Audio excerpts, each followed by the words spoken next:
ఆంధ్రాలో టెన్షన్ మరికొన్ని గంటల్లో తేలనున్న అభ్యర్థుల భావితవ్యం. ఏ పార్టీ గెలుస్తుందో, ఏ పార్టీ అధికారంలోకి రాబోతుందో అని చెప్పేసి రాష్ట్రమంతా ఉత్కంఠగా ఎదురు చూస్తున్న వేళ ఈ రోజు సాయంత్రం 6 గంటలకు సర్వే సంస్థలు వాటి సర్వేలు విడుదల చేయనున్నాయి. గతంలో ఏ సంస్థ రిపోర్ట్ ఏ విధంగా ఇచ్చింది, అసలు ఫలితం ఎలా వచ్చింది అన్నది ఈ వీడియోలో తెలుసుకుందాం.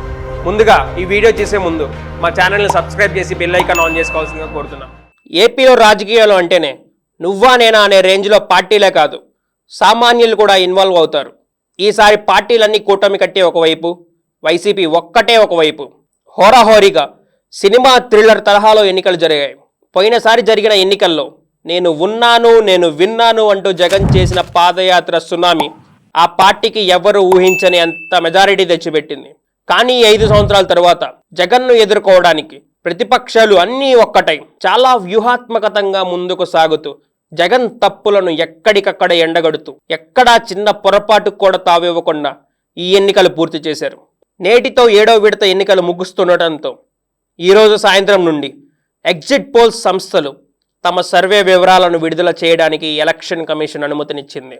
ఇప్పటికే చాలామంది తమ సర్వేలను విడుదల చేయగా వాటిలో చాలా మటుకు కూటమిదే అధికారం అని చెప్తున్నాయి. వాటిలో నిజం ఎంత ఉంది జూన్ 4న తెలుస్తుంది.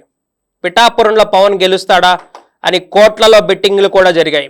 మంచి జరుగుంటేనే ఓటేయండి అనే నినాదంతో జగన్ హూ కిల్లుడు బాబాయ్ అంటూ కూటమి ప్రచారానికి సాగింది.